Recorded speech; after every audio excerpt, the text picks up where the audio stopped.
Chapter 21.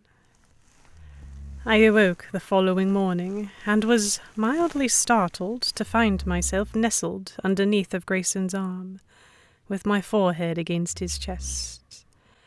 It was a swift and almost cruel reminder of what had taken place the night before.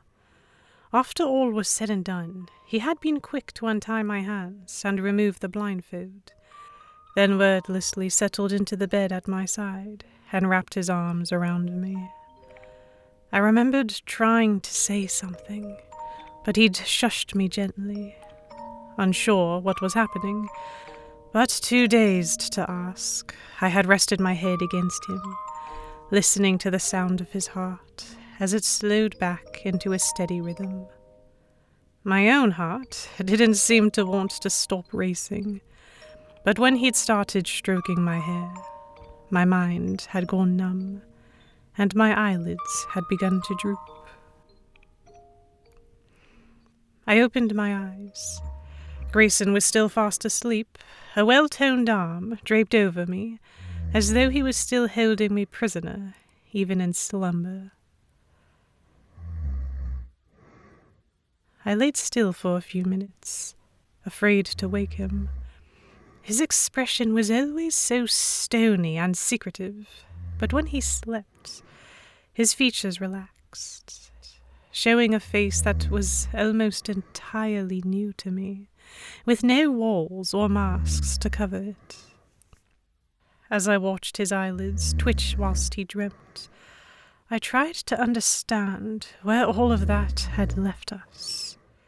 He had tried to warn me that it was a mistake. Now that I was thinking more clearly, I knew he was right. We had opened the floodgates, past the point of no return. Now, everything that came next would be 10 times more complicated. I couldn't bring myself to care. My head spun. I kept wondering why he hadn't taken what he so obviously had wanted. I distinctly remembered feeling him harden through the fabric of his trousers as he'd teased and pleasured me, and yet he'd done nothing about it. I could only assume that he had held back for the sake of my purity, though that had been the furthest thing from my mind at the time. A part of me had yearned for him so badly enough that I was certain I would have let him take me had he tried. Unable to draw any sort of conclusion about that mess of thoughts, I let my attention drift to the rope he'd used to tie my hands, still attached to the headboard above me. I shifted to reach up and touch it, careful not to disturb Grayson, and threaded it between my fingers. I noticed again how soft it was. It looked like ordinary rope, but it hadn't chafed me the way rope normally did. I glanced at my wrists, looking for the usual red welts or depressions, but my skin was smooth. Grayson inhaled deeply, and I looked over to see him trying to suppress a smile as he blinked sleep from his eyes. "Morning," he mumbled.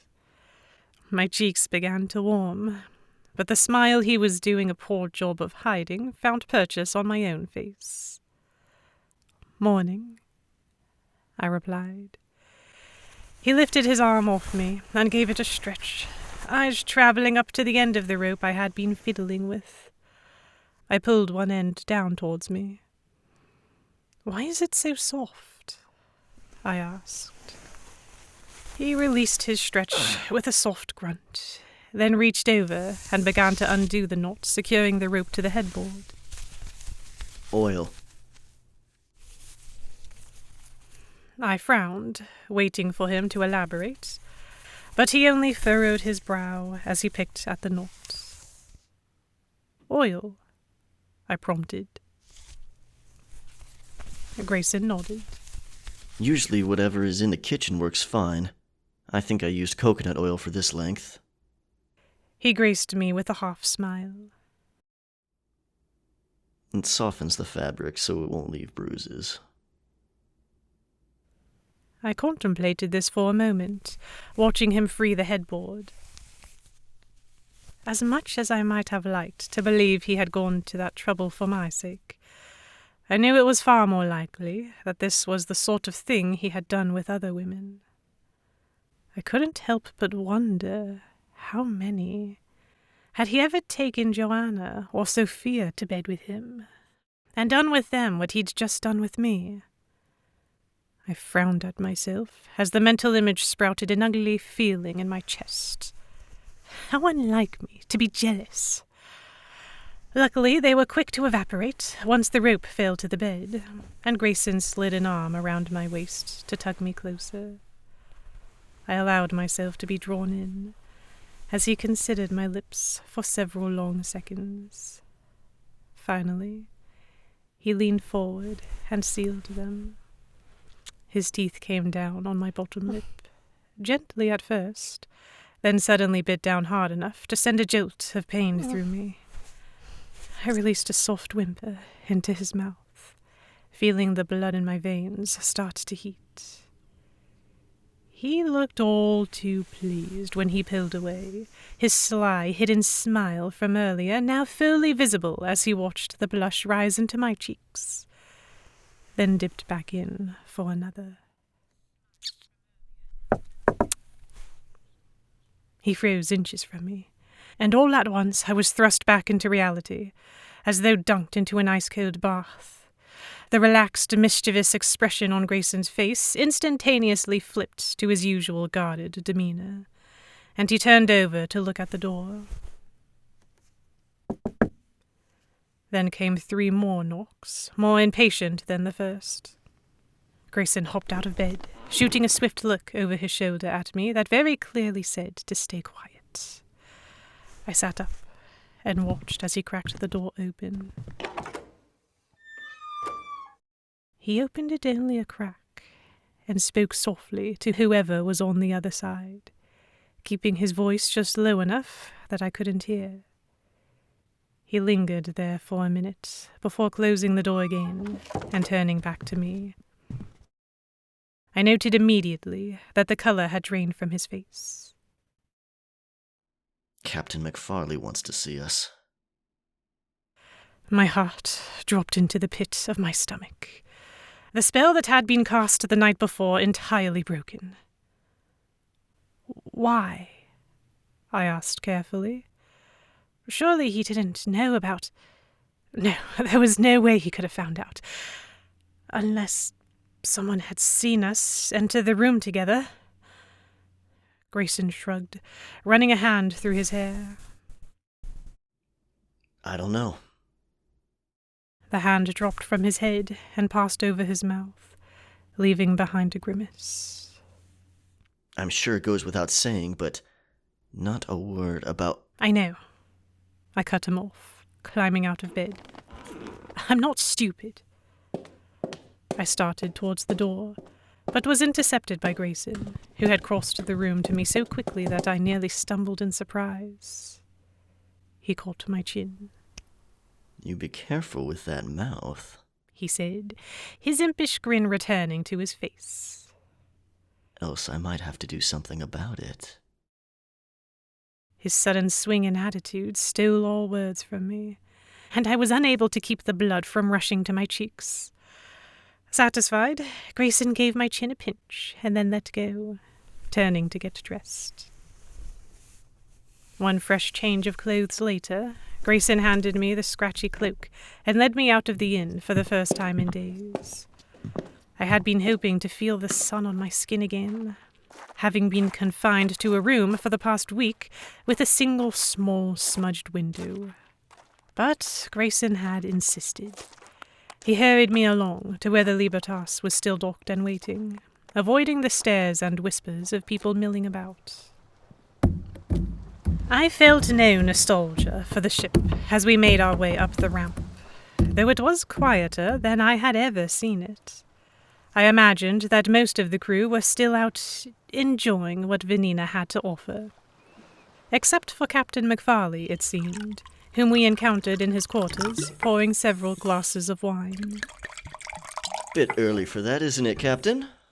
Grayson remarked. He looked up and shot us a grin as I removed the hood and wiped the sweat off my forehead. Good morning, Captain McFarley said, and looked past Grayson to me, grin widening. And especially good morning to you, Miss Williams, he said, holding out a glass of wine for me. I have good news. With his free hand, he reached into his back pocket and whipped out a scroll of parchment. Your father has replied to your letter. My stomach turned.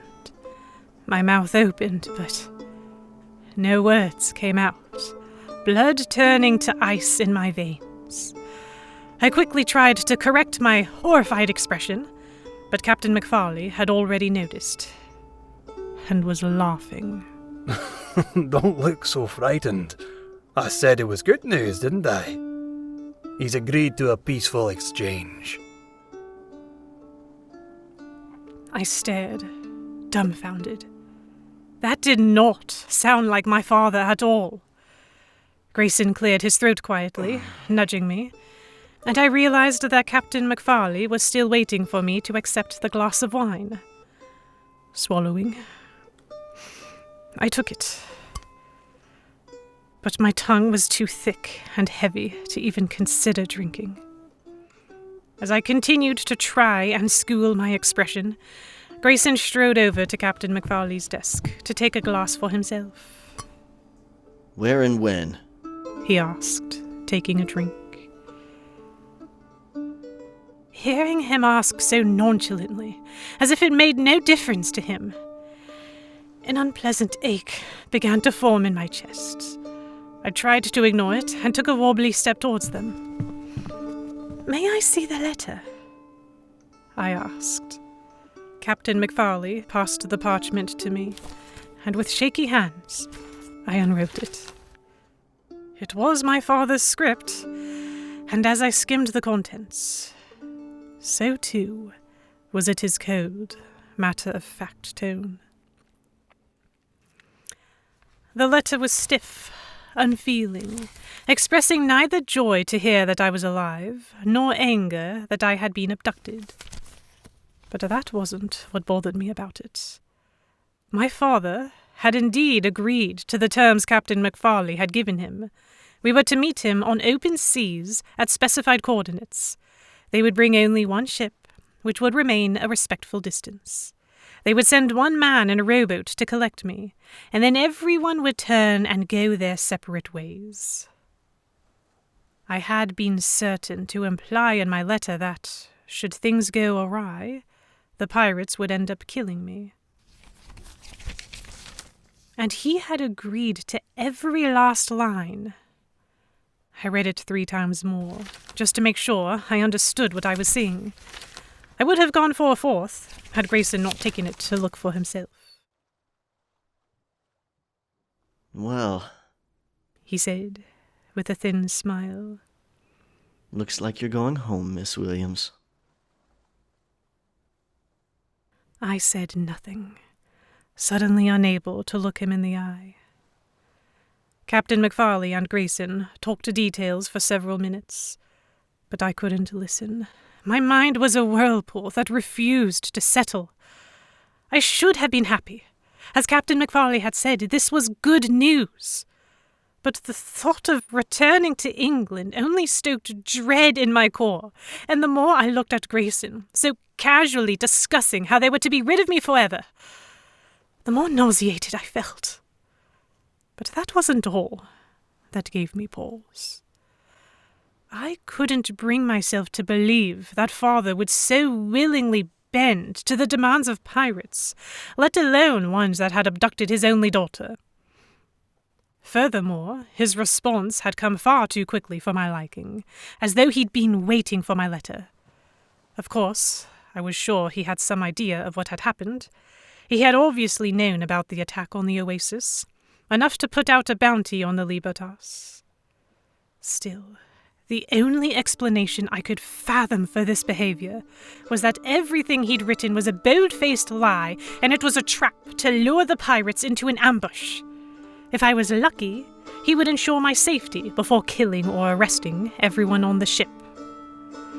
A few months ago, I might have considered that to be the best-case scenario. But as of last night, things were significantly more complicated. My eyes travelled down to the glass of red wine in my hand, still untouched.